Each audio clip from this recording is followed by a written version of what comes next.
Thank you for that wonderful introduction, and good morning to everyone. I really want to give my appreciation to AUM for hosting this event, to the John Templeton Foundation for sponsoring, and for Aaron Cobb, Lynn Stallings, and Tara Woods for the planning and logistics. Let's give a hand to the people who do the work.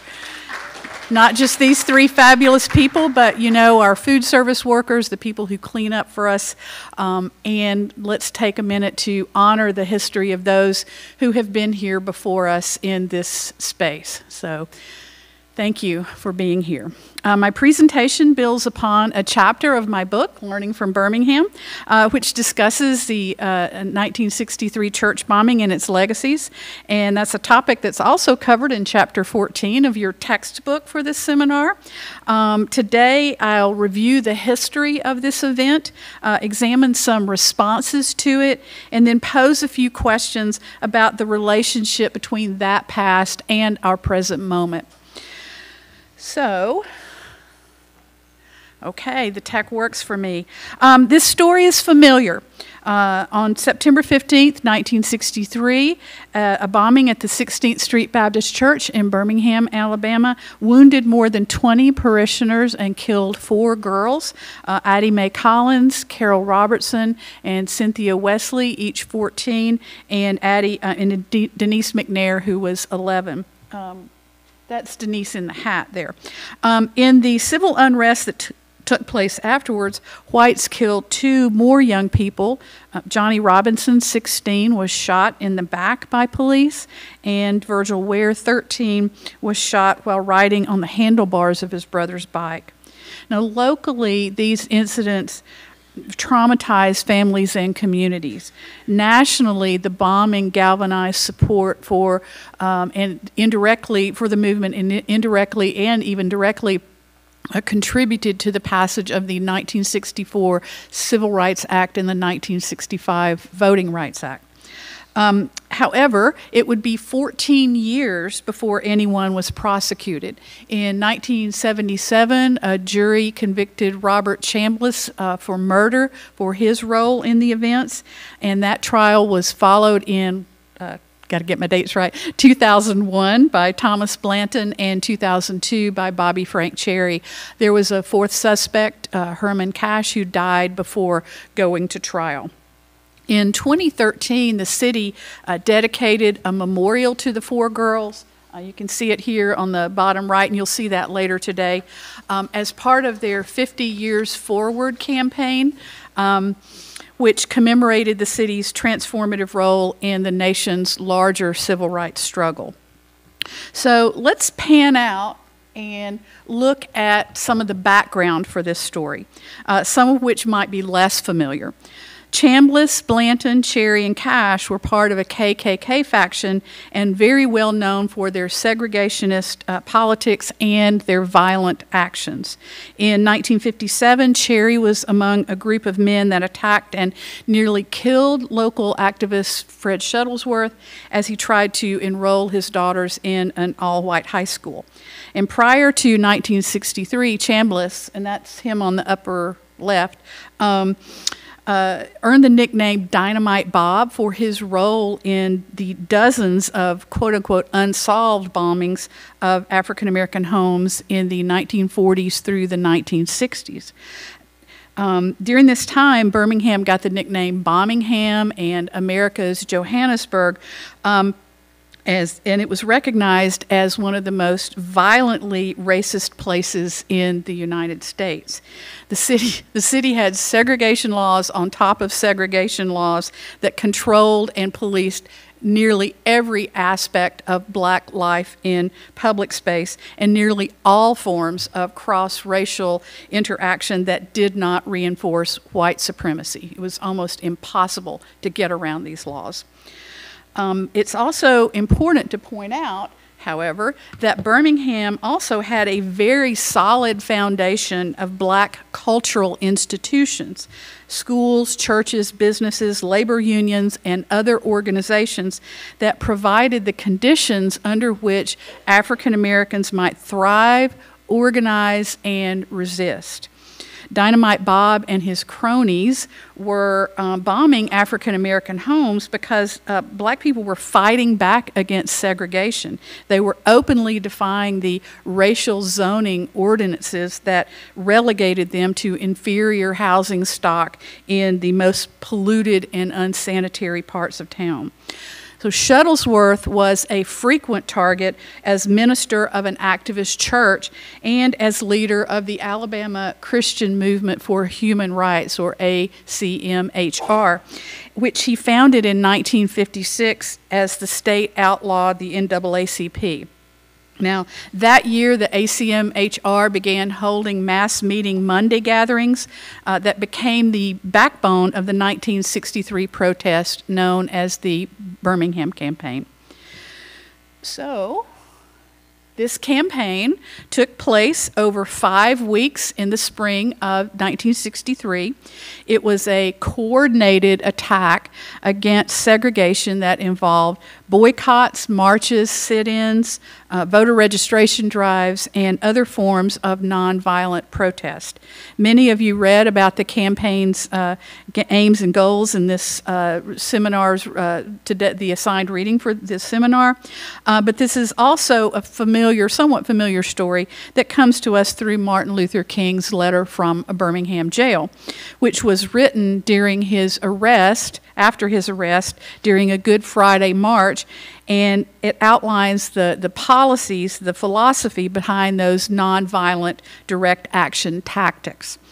Many of us here today also know this story via the iconic images that were captured by photojournalists such as Bill Hudson and Charles Moore. And I want to call your attention especially to these photographs because later today we're traveling to Birmingham and the Civil Rights District, where you'll visit the very locations where these photographs were shot and see public art that commemorates them.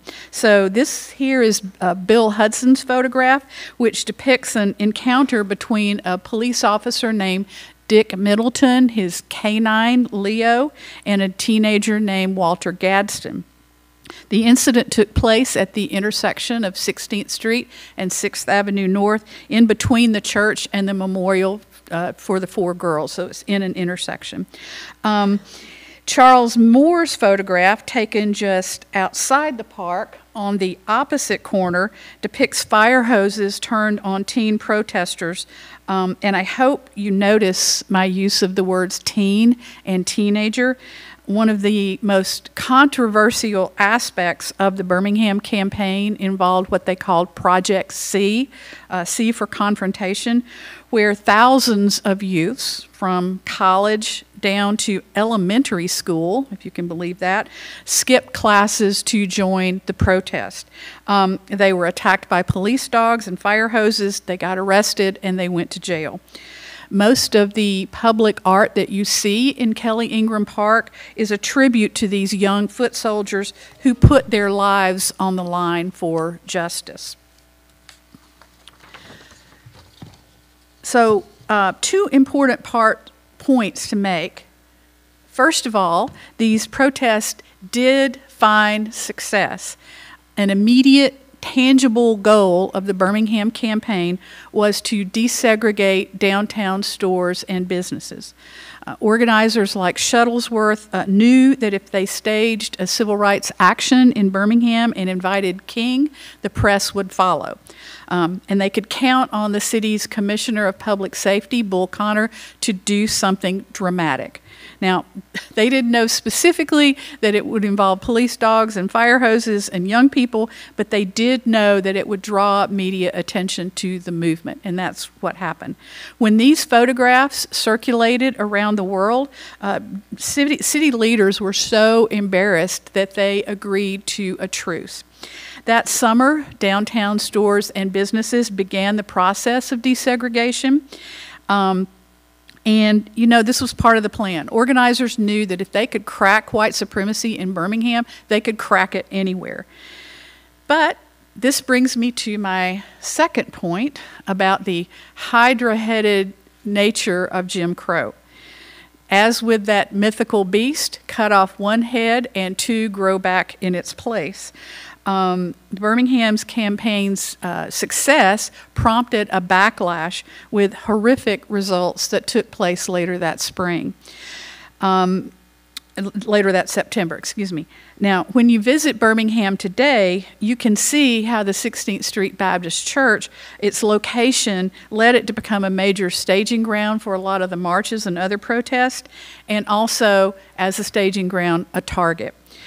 You can also see through these works of public art how the bodies of young people became a location upon which the battle for freedom was waged. The violence of September 1963 took place, ironically, just a couple of weeks after the movement's, one of its most triumphant moments, which was the 1963 March on Washington for Jobs and Freedom. So that march, of course, was followed by one of the civil rights movement's lowest moments, which is the church bombing. That march came on the heels of successes in Birmingham that spring, which were supposed to be followed by the desegregation of public schools in the fall. But in the fall, that first week of school, Birmingham exploded. White protests occurred across the city, and they followed the usual script. Bombings of black leaders' homes, parades of white people in cars waving Confederate flags and racist signage, President John F. Kennedy sending in federal troops to keep some semblance of order. By this time, nearly 10 years after the Supreme Court's ruling in Brown versus Board of Education that supposedly desegregated public schools, this kind of violence had become familiar across the country through images of places like Little Rock in 1957, New Orleans in 1960, and Ole Miss in 1962. In June of '63, Governor George Wallace made his infamous stand in the schoolhouse door at the University of Alabama, making good on his promise of segregation today, segregation tomorrow, segregation forever. And the September attack on a church took that kind of white backlash to civil rights gains. They took it to a whole new level, one that was horrific and intentional. At Chambliss's trial, his niece testified to his words just a couple of days before the bombing. "You just wait until Sunday morning and they will beg us to let them segregate." You know, pretty powerful words. The relationship of language from leaders like Wallace, the hateful signage of white backlash to school desegregation, and the actions of men like Chambliss bring me to my second part of this presentation, which looks at three important responses to the 16th Street incident. Well, three important responses to the Birmingham, what was happening in Birmingham in spring and fall. Okay. Each of these speaks to the issue of responsibility, drawing connection between violent language, violent action, violent language, and the silent complicity of ordinary white people. So white complicity was a major theme of King's letter from Birmingham jail. The civil rights leader directed his words to 8 white clergymen who had published an open letter on April 12th of '63, decrying the Birmingham campaign's demonstrations as unwise and untimely. The refrain back in that time was always, "Wait, go slow." The ministers, priests, and rabbis described their letter as a call for unity, and they claimed that racial unrest in the city was the fault of the protesters, not the racism that they were protesting against. King's reply dismantled that argument piece by piece in what has become known as, recognized as one of the most effective examples of persuasion ever written. Now, about halfway through his letter, King expresses his disappointment with the clergymen and the moderate white people that they represented because they didn't see their actions as part of a larger problem or a larger system of racism. I've almost reached the regrettable conclusion, King states, that the Negro's greatest stumbling block in the stride toward freedom is not the white citizens counselor or the Ku Klux Klanner, but the white moderate who is more devoted to order than to justice. Now, King's words point to a basic ethical question. Who bears responsibility for violence and injustice? The perpetrator only, or those who stand by, watching but not doing anything? The church bombing made such a question tragically clear to two specific white moderates in Birmingham that fall.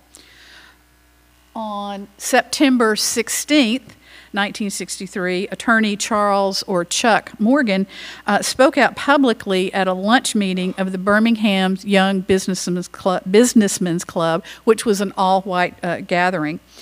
His address, called in retrospect known as A Time to Speak, raised the issue of responsibility. 4 girls were killed in Birmingham yesterday, Morgan told his audience. A mad, remorseful, worried community asked, who did it? Who threw that bomb? The answer should be, we all did it. Every last one of us is condemned for that crime and the bombings before it and a decade ago. We all did it. Now note that he's speaking specifically to white people in this speech. For the roughly 4 minutes that he talked, there's a lot packed into that 4 minutes.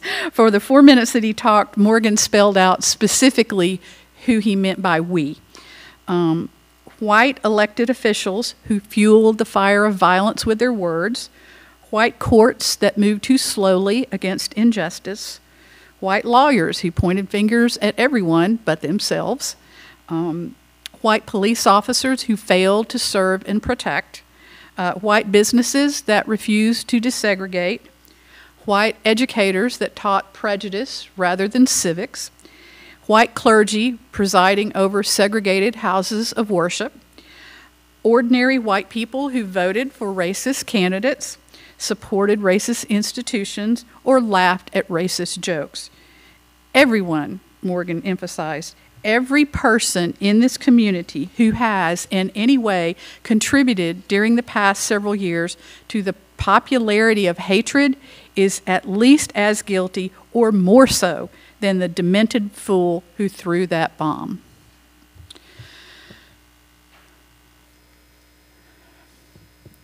Eugene Patterson, editor of the Atlanta Constitution, also focused on white complicity in a column published the same day as Morgan's speech. It was read also that night on the CBS Evening News with Walter Cronkite.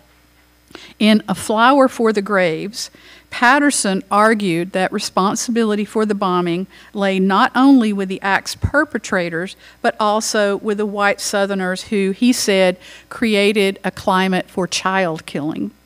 Patterson's column drew much of its emotional energy from this photograph that ran in the AP, Associated Press, of Denise McNair's grief-stricken grandfather, F.L. Pippin, who's running from the church carrying Denise's shoe after pulling the girl's body from the rubble. Imagine her grandfather. It's just, terrifying. Patterson used this image to create a sense of empathy and shame in his white readership, primarily white readership. He said, every one of us in the white South holds that small shoe in his hand. Let us see it straight and look at the blood on it. Let us compare it with the unworthy speeches of Southern public men who have traduced the Negro. Match it with the spectacle of children whose parents and teachers turned them free to spit epithets at huddles of Negro school children for a week before this Sunday in Birmingham. Hold up that shoe and look beyond it to the State House in Montgomery, where official attitudes of Alabama have spoken in heat and anger. Patterson urged his readers to do better, to plant a flower of nobler resolve on the girls' graves. We created the day, he said. We bear the judgment. So Morgan and Patterson both faced consequences for defying the norms of their time, to call out white complicity and to do their part, to echo a phrase often attributed to King, to bend the universe's moral arc toward justice. Morgan's speech received polite applause and then later death threats. He had to close his law practice and move to Atlanta. Patterson received over 2,000 response letters, some in agreement, others not. Roy Peter Clark, who's the former director of the Poynter Institute for Media Studies, recalls that his mentor kept a hammer in his desk for protection. Today I want to honor the courage of these men and also to build upon their work to pose my central question for the day. If responsibility for violence extends outward through space from the perpetrator to other individuals, does it also, as King suggests, extend outward over time?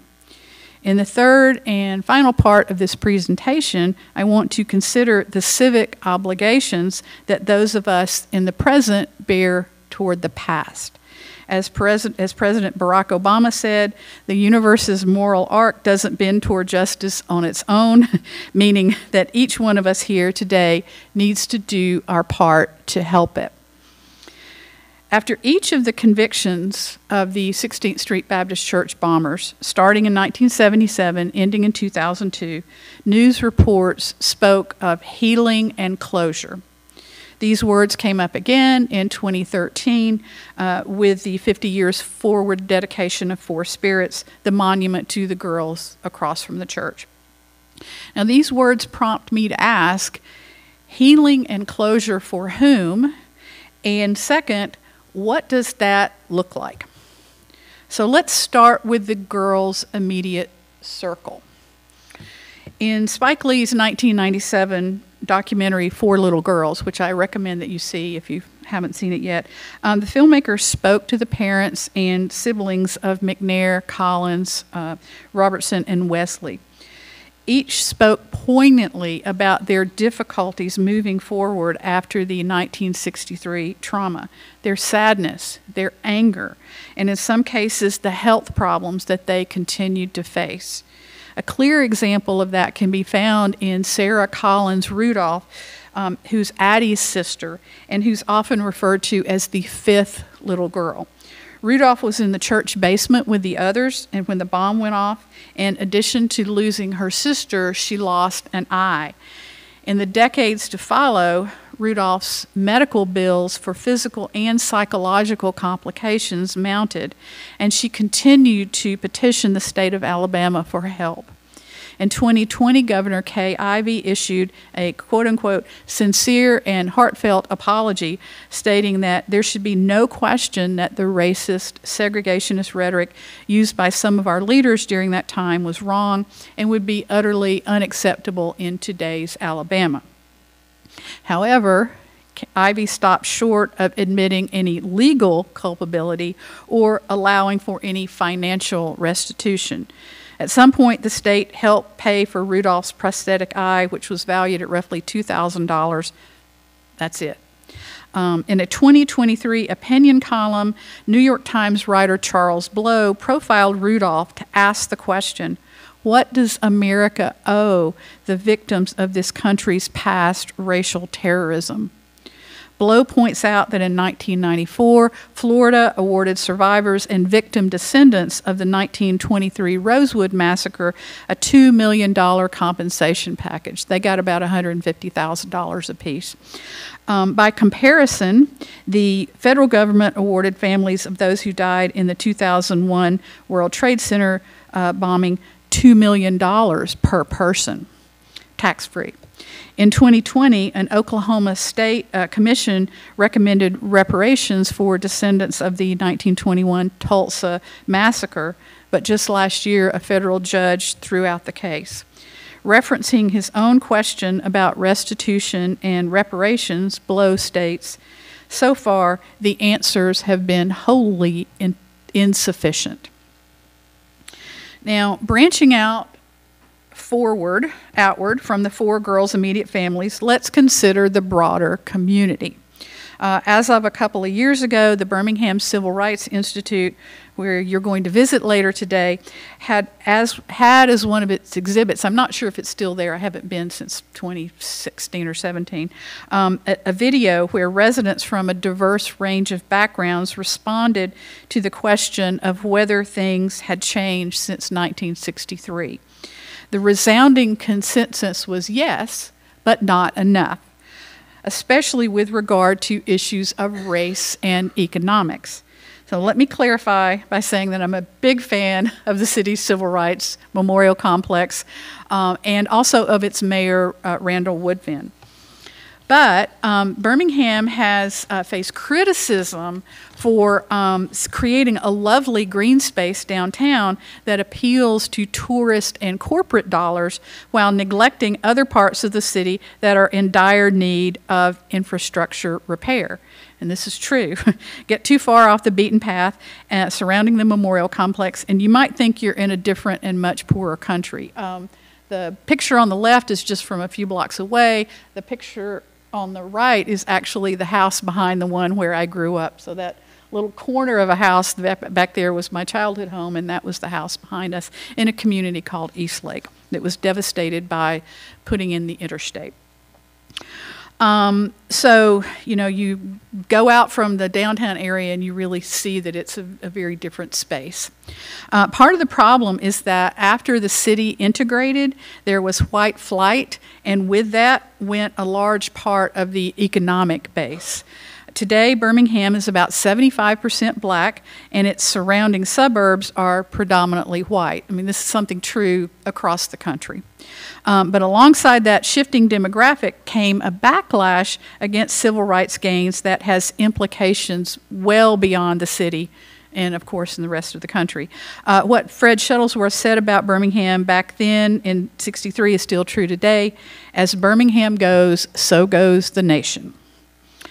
An important example comes from Gardendale, a mostly white suburb north of the city. I guess many of you or most of you are from Alabama, so you know Jefferson County is the county where Birmingham is.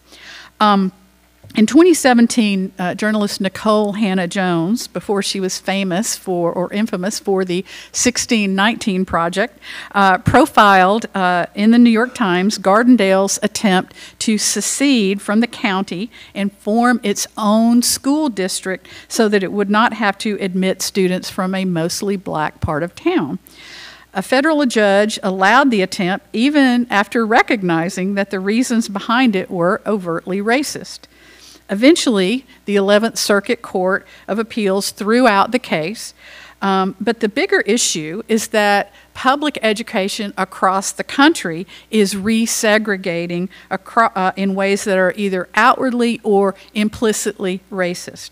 Under the cover of strategies such as magnet schools and terms such as school choice, which actually has its roots in the 1950s as white massive resistance to desegregation. In reviewing the Gardendale case, Hannah-Jones quoted Birmingham attorney U.W. Clemon, who said, "I never envisioned that I would be fighting in 2017 essentially the same battle that I thought I won in 1971, but the battle is just not over." Such is true from the county just south of Birmingham, Shelby, which we'll drive through, an early and heavy recipient of the city's white flight. In 2013, the U.S. Supreme Court ruled in Shelby County versus Holder that federal monitoring was no longer necessary to ensure that localities followed provisions of the 1965 Voting Rights Act, even in places with an egregious Jim Crow history. The result was that several states, including Alabama, adopted stringent voter ID laws and poll purges that disproportionately affected citizens who were black, brown, poor, and elderly. Alabama native and Georgia senator, the late John Lewis, who worked tirelessly for voting and other civil rights, noted that the ruling sent the nation back into another period. So, what does this have to do with 4 girls who died in a 1963 church bombing? Recall that the KKK dynamited that church as part of a broader white backlash against the civil rights gains made earlier that year, and especially as part of the white massive resistance to school desegregation. I ask you, what really has changed in the past 60-plus years? Civic dialogue crossing ideological lines seems almost non-existent today. In 2020, the Southern Poverty Law Center reported a 55% increase in hate groups. Mass shootings are on the rise in our schools, public spaces, and in 2015, a Charleston church. On January 6, 2021, many of us watched in horror as Confederate flag-wielding hordes stormed the U.S. Capitol. And just a few weeks ago, images circulated over social media of an Israel-Palestine protest at Ole Miss where white male students taunted a black female by imitating monkeys. Now, when I see news reports such as these on these kind of current events, I think back to the words of Morgan and Patterson, how both argued that the responsibility for the racial violence radiated outward to include anyone whose language, silence, action, and inaction created the climate, to use Patterson's word, that empowered the perpetrators. Yes, here we are again, fighting those same old battles, facing the same old violence. Here we are again, holding that same old shoe.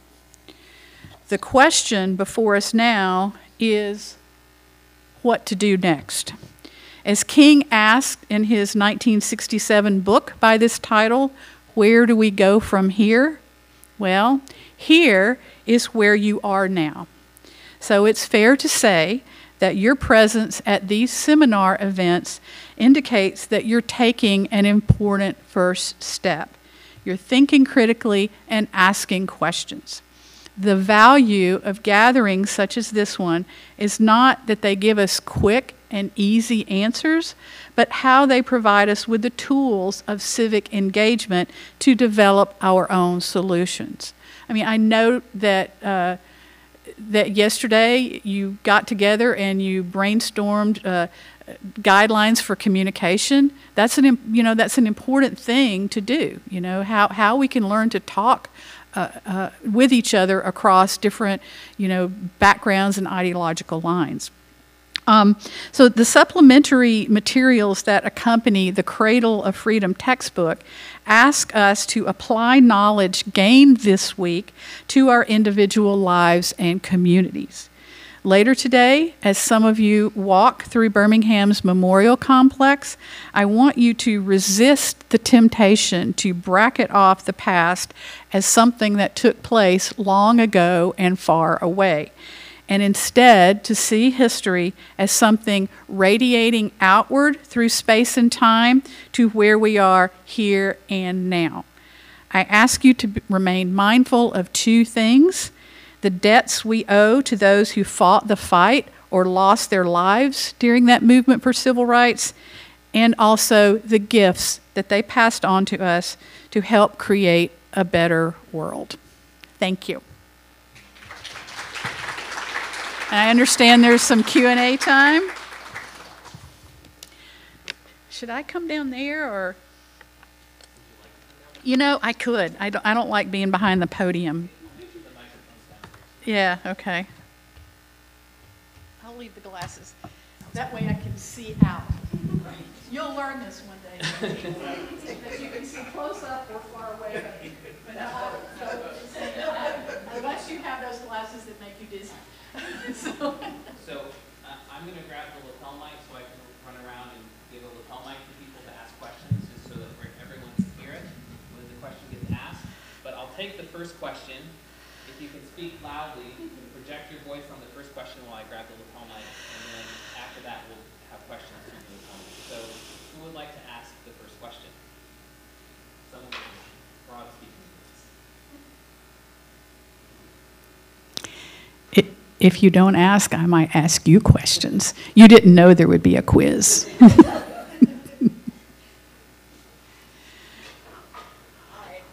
Thank you.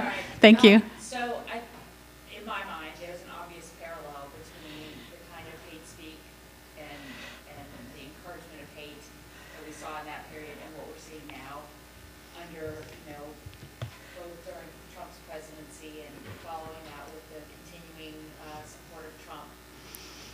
In that environment, the parallels are obvious. What do you see as the possibilities for those of us who care to act against that now? Yeah, that's a very good question, and I'm glad you see those parallels, because that's really what I was aiming at. And that, history is not back then, history is now with us. And, I wish that I could answer that with, something quick and easy, but that's not the case. It's, a very complicated situation. But the one thing that I know is important is, as I was suggesting in that, concluding minute or so, that the importance of gatherings such as these, where we're learning to think critically about history, we're learning to ask questions, we're learning to talk to each other across different lines, and that's an important skill. The change, you have to become the change you wish to see. And that begins with you and your own heart, by, thinking about yourself in relation to that history. But it doesn't end there. It doesn't end with the individual. It ends with structures and systems and making coalitions and organizing with different people. Find the groups that are doing the work that you wish to see done. I mean, it can be anything, big, like a national group, or it could be something small. My church down in St. Petersburg is offering a freedom school this summer, and it's going back to the kinds of things that people did in the 1960s in Mississippi to organize and to educate. So, that's just we're a small church. We're like 50 people, but it's a step. And it's a positive step. And we all have these kind of choices to make in our lives about, and it's not always the big history. Sometimes it's the small, day-to-day, micro history of where you are. Countering a statement that someone says with love, and even though that's hard, countering that statement, or working with organizations. There's, it's a big continuum. So thank you for asking. I'd love to have you talk to us a little bit more about your decision to write this memoir and the process. As many of these people know, I moved back to Montgomery. I grew up here and moved back 5 years ago, and this project has been part of my reckoning with Montgomery. Mm-hmm. So I'm curious about your process. Yeah, that's interesting. I didn't... This was not my life's goal to do this. I didn't start out that way, but as we were saying earlier in college or in graduate school, I started thinking about, in big ways, how literature represents history, and it was very disconnected from anything real. And then I went to a National Endowment for the Humanities Summer Institute on Civil Rights Movement, and I realized, that's the history, that's a personal history, it's a national history, and I need to think more critically about where I came from. So that took me a few years to begin doing that kind of work. But I also, I had an intellectual background and an intellectual reason for wanting to write about Birmingham, because I agree with Shuttlesworth, as Birmingham goes, so goes the nation. Probably true for Montgomery as well. I had an intellectual interest in that history, but I also had a personal investment in that history. My aunt and uncle were thankfully on the right side of history. My aunt was a member of the jury, that 1977 jury that convicted Robert Chambliss, right? So that was instrumental in my thinking about individuals, everyday people within larger historic events. And her husband, my uncle, had been one of the soldiers of the 101st Airborne Division that in 1957 guarded the students who were desegregating Central High School in Little Rock, the Little Rock Nine. So he was one of those soldiers, right? So I had family members who had been ordinary people in extraordinary times, but not everybody in my family was on the right side of history. You know, my mom wrote letters to George Wallace protesting school desegregation. My grandmother fired my babysitter because she had been involved with that Martin Luther King business. So not everybody was on the right side of history. So some of this was a personal reckoning, like you say. I had to think about, as not just a civil rights scholar, but as a human, you know, where do I want to be? What kind of choice do I want to make? Do I want to be on that right side? Do I want to be on that wrong side? And I went for the right side. It doesn't mean everything's perfect, but it means that you try and you put forth your best effort to make those choices to create the better world. Thank you for asking. We have one in the back and then one in the middle. Okay. Hi. So I know, like, you're a civil rights scholar, and a lot of people say that the Confederate flag is like for history and for heritage and, you know, all those great things. How do you educate someone to, like, tell them, like, that flag really is just not a okay flag, like it's pretty much a racist flag? Because a lot of white children, like a lot of people I grew up with, that because I went to a like church, will always be like, you know, the Confederate flag, they have it on the back of their cars, they have it like on their lock screens. Like, how do you tell someone, like, to me, that flag and what it represents, it still represents racism now? Right, it does. Well, as a professor of literature, I would think about the rhetoric of that flag. How has it been used? How has it been used to send a message? Who is the target audience of that message, and what is the message? And you don't have to look very far back in history to see how that flag has been used again and again and again and again for the purposes of oppression and violence. I understand, I mean, I have relatives who say the same thing, you know, we were fighting for our way of life. And, you know, I'm proud of the sacrifice of my ancestors. And, you know, me, I'm a little confrontational with my family. I'm like, well, your way of life was to support an institution that enslaved people, you know, so you may not want to do that with random people you see on the street. But I do that with my family, you know. It may be a history, not hate, but it's a history of hate. It's a heritage of hate. And you know, look at it. Just look at how it's been used. It's very hard to make people see what they don't want to see. They're not always grateful for that education, but we have to keep calling it out. You know, we have to keep saying it. And eventually, hopefully, there will be a critical mass of people who change the conversation. I hope. That's my hope. That's actually a great, my question follows up on that. Do you feel like the legislation that's coming out of Florida and Alabama, a lot of the southern states, that specifically regulate like what you can and can't teach in schools and in colleges, do you feel like that hinders your ability to have a open, honest, factual, intelligent conversation and to encourage critical thinking in your students and the community? Or how are you working around that? That's a really good question. It's something that's on my mind nearly every day because it is real. It is real in Florida.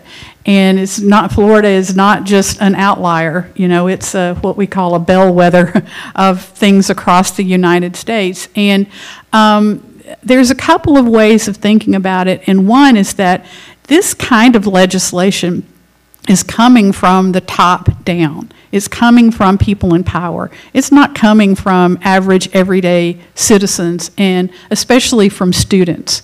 The students in my classes, while we might have a diversity of opinion about a lot of things, you know, most of my students in the 18 to 22 years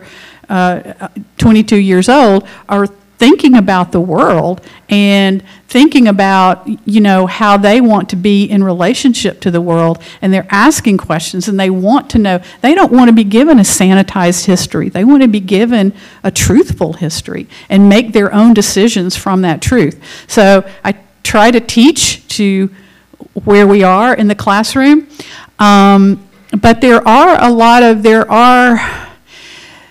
it depends kind of on the class that you teach, whether your curriculum is, you have much more freedom with the upper division students. But one thing is that I feel confident.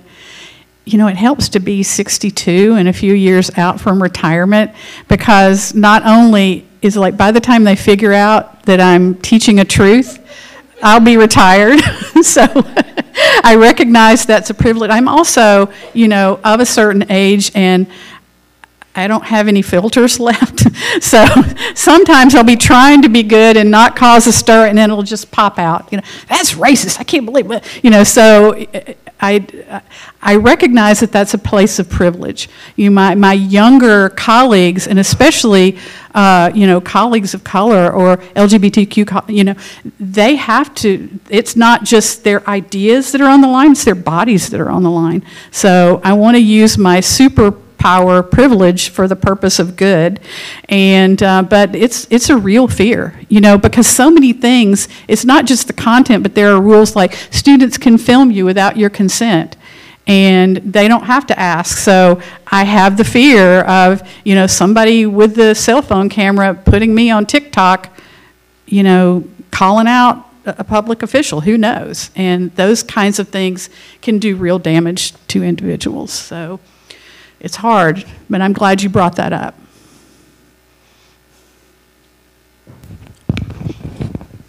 So once you realized what was going on around you, did you have any behaviors that you had to change about yourself that was like rooted in you so you could be a better person for this movement? Yes, I still do that.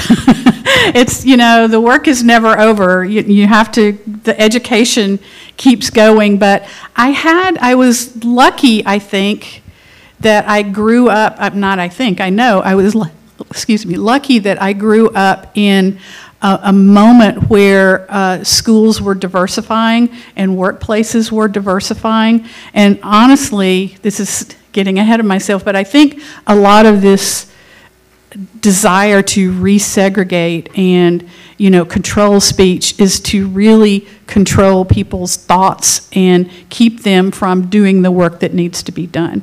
But I was lucky when I was younger that I went to integrated schools. I had a variety of different friends. I worked at jobs in integrated workspace where it was black and white and Caribbean and Mexican and South Asian and, you know, all kinds of different people, and straight people and gay people and, you know, religious people and non-religious, you know, all kinds of different things. And so, you know, as a kid, especially in middle school and high school, you know, your peers educate you a lot.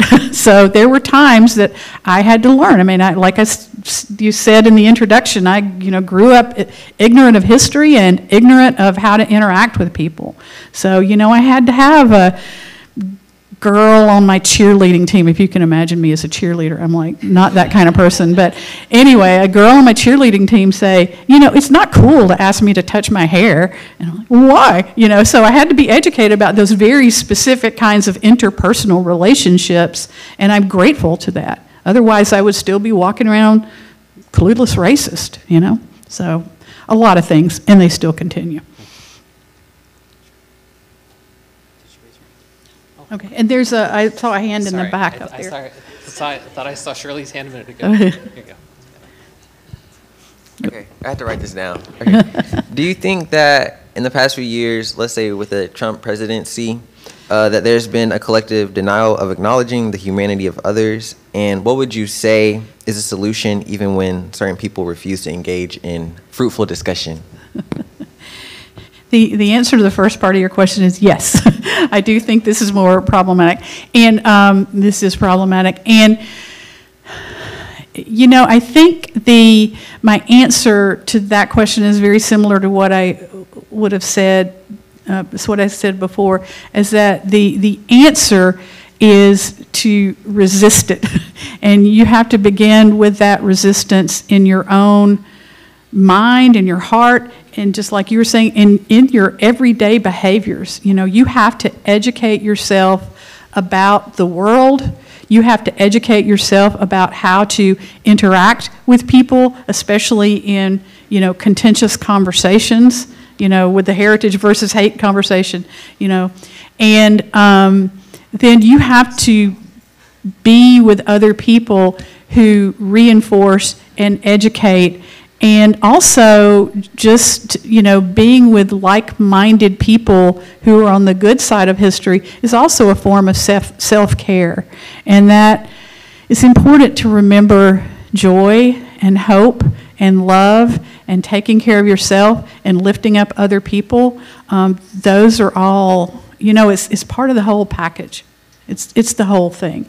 And, you know, if you are right in yourself and you're right in your community, when something on a small scale or something on a large scale happens, that you have the tools to confront it, and you feel good about that confrontation, and you feel strong in that confrontation. And again, going back to this week, this is why I think this is important. Gatherings like these give you the tools. They don't give you all the answers, but they begin to help you build your toolbox, yeah, which you will use the rest of your life. So Stephen asked me how many questions you could ask, and I said you can ask one, but it can be a two-part. So I think it's a two-part question. I have to say that if you ask me a two-part question, by the time I answer the first part, I might forget what the second part was. I'll ask a follow-up. Do you think the role of faith or religion provided the moral framework, I won't say that was necessary, but a moral framework that helped propel the civil rights movement forward? And if so, or even if not, how might the presence or absence of such a framework influence current efforts for equality and justice and its momentum? Yeah, that's a really good question, and I'm glad that you asked it. And I want to, I guess I would begin to answer that question in a larger scale, but then also bring it down to some specifics. But yes, you know, having a religious practice and a spiritual practice is also part of the package of ethics, and that is about, you know, engaging with other people around you. And yes, I grew up in the Southern Baptist Church, and you know, the things that I learned in church helped me to, you know, believe in a world where you would try to make things better for everyone, right? And you would learn to love other people as as yourself, and, you know, all the kind of Sermon of the Mount things. But also, in a very specific way, I've seen people wield religion as a weapon and to, you know, keep other people out and to condone violence and to condone all kinds of bad things. So, you know, it's I don't know the word. Anyway, it's complex, right? And yes, the tools are there, but yes, people don't use them wisely. You know, they don't use them wisely. I mean, just in a very specific. And this is something that King was getting to with the Call for Unity letter that the ministers and the priests and the rabbis sent him, is that, you know, even back in this time, churches were segregated. And I remember as late as the early 70s, and this goes back to, you know, being a young person, right, and things you're learning along the way, my church had a vote. It's like, somebody in church wants to bring their black friend. Can we allow this person to come to church? And the whole congregation, this was probably 70, 71, I don't remember exactly, but, you know, I was old enough to think, what? That's weird, you know, to think that something was wrong, to know something was wrong with that. So, and they voted no. The church voted no, not to allow someone as a guest. And that is something as antithetical to the Christian upbringing that I had that I've ever seen, you know. So, and again, I forgot the second part of your question. How might the absence of that framework from current conversations be influencing the momentum of current movements? Well, I think what's happening is that in the current times, again, so much of religion is being wielded as a weapon. And because of that, a lot of what the church has to offer turns people who are on the liberal side away. You know, a lot of my LGBTQ friends have been harmed by church, you know, and teachings of church. You know, there's certainly a lot of white churches today that continue to uphold that white, right, and uptight kind of rhetoric. Or even worse, you know, sort of bordering on fascist rhetoric, you know, the sort of Christian nationalist stuff. But on the other hand, you know, there's a lot of churches, and I mean religious, you know, religion denominations, that's what I'm looking for, denominations, and also a lot of specific churches that are there to make that possible. And again, like I said, if you're aligning yourself with organizations, you know, don't go to a church that's spouting off a bunch of hateful speech. You know, go to a church that's lifting you up. That's self-care, lifting up other people in your community. And, you know, I go to a diverse, historically black, now diverse, you know, all kinds of different races and ethnicities, and openly gay people. It's it's a very diverse space, and I consciously put myself in that kind of space because I want to have those tools, and I want to have that self-care, and I want to be with other people who are doing the work. So short answer is it's complicated. That the tools are there, but not everybody's using them in the right way, whether it's on a big scale or a little scale. So, I wonder if I can ask a question about the white moderate in this case. So towards the end, you asked us to think about what our responsibilities now are in terms of both present day concerns with racial justice or any kind of injustice, and thinking about the letters and the speeches given in 1963. So the images of the mob that overtook the Capitol, the images of the college students from Ole Miss, it's easy for me, right, to say, well, I'm not doing that, right? And even the white moderates who are writing the letter, they're still engaged in a very public act of attempted fraternal correction, right? That's a good way of putting it, yeah. And of course, they didn't expect to be corrected back. But I'm wondering about those folks who were watching and saying, that's so wrong, but at least I'm not doing that. And I'm wondering about what the responsibility is for those folks.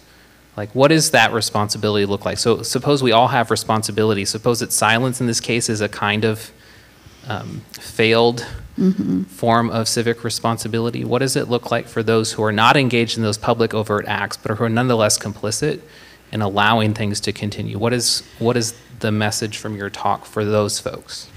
You know, that's been, for me personally, one of the hardest things. It's one thing if I'm talking to someone who is, and I don't really engage with a lot of people who are like overtly, you know, hateful and violent and racist. Like, I don't have a lot of people like that in my life.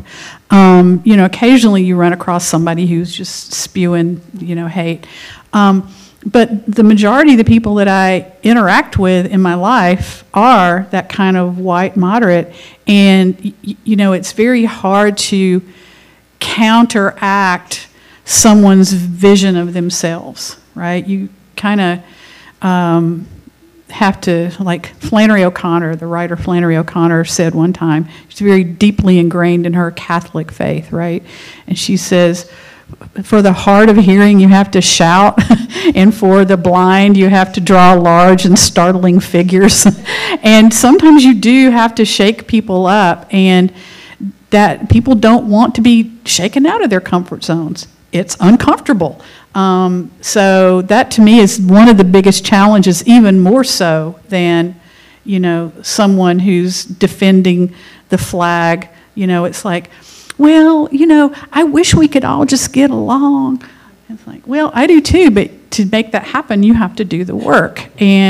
Or people who are saying, oh, I just laugh it off. It's like, really? You have the privilege to laugh that off. Someone else does not have the privilege when their physical presence is under attack. So, as an individual, I would say those are the people that you have to counter most directly. But there's also, King did that, and Morgan did that, and Patterson did that. But sometimes those are the most implacable people to move. So it's not easy. Yeah. They all face repercussions for that. Yeah, and so I was thinking about, suppose I'm the person who says, I'm not doing those things. Mm-hmm. It's easy for me to say, I'm not doing anything wrong, right? But if your talk is right, then that there is still a form of inaction there that is culpable, and that is not praiseworthy, it's blameworthy, and that I need that. If I'm going to be the sort of person who genuinely cares about racial justice, it can't just be, well, I'm not doing those overtly bad things. So tell me the good things you're doing. Right, yeah. So what are those things? What are you doing to address the systems? What are you doing to speak out when you need to speak out? Yeah, good. We have time for maybe one more question. So who would like to have the last question today? Yes, wonderful.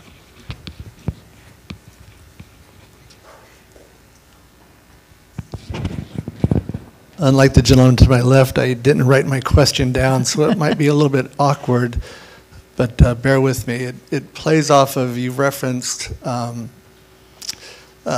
toolkit several times, and as we share our conversation, I was wondering if in that toolkit there could be, what do you call it, a dictionary. You're a professor of literature. Could we have vocabulary in that toolkit that would help us have a conversation? Because just like we all were shaking our heads when the young lady referenced the flag, all of us see that flag and have the exact same reaction. I think sometimes in today's current environment, some words take us to the same place that flag takes us. And it's words that we have to use, like racism, and privilege, and the words that are being used in this conversation have to be used, but they've already become some kind of bias one way or the other. Do you ever see a toolkit that would have maybe a language that is more neutral?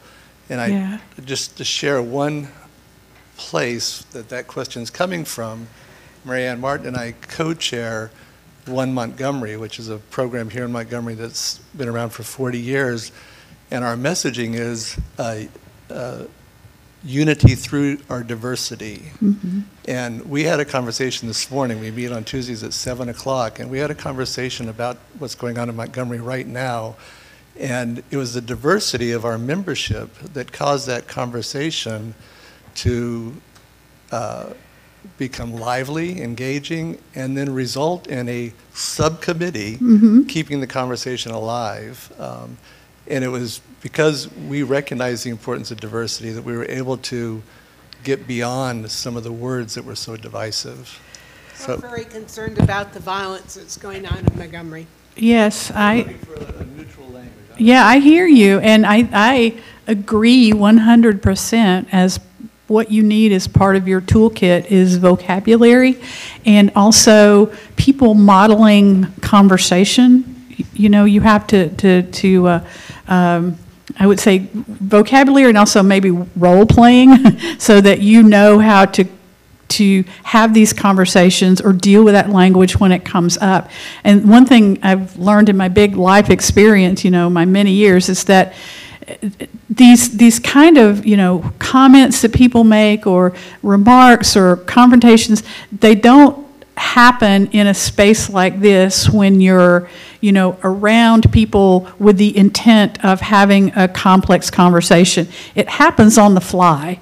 When you're dealing with somebody at the counter who's, ringing up your purchase, or having a conversation with your doctor, or, and somebody just lets go with something and it catches you off guard. My students and I call that pop-up racism. So, how do you deal with the racism that just pops up in your face and it takes you off guard and you don't know how to deal with it? Is you have to work. It's like running a marathon. You don't just start off running a marathon. You have to build your strength. You have to build your conversational muscles, your mental muscles for dealing with these kinds of things as they come up. And I 100% agree with you. And I look to, I have models in the media. I have models among my civil rights movement educators, historian friends and things like that. People who walk the walk in addition to talking the talk, and they teach me how to talk the talk. And so I look to people outside me to teach those kinds of things, and they're very, very important. I think that's a fitting space to close our discussion this morning. Please join me in thanking Dr. Julie Buckner Armstrong. And thank you. I want to thank every person who's here today, because you're starting to have that conversation and it's really hard, and I honor that work that you're doing. So thank you.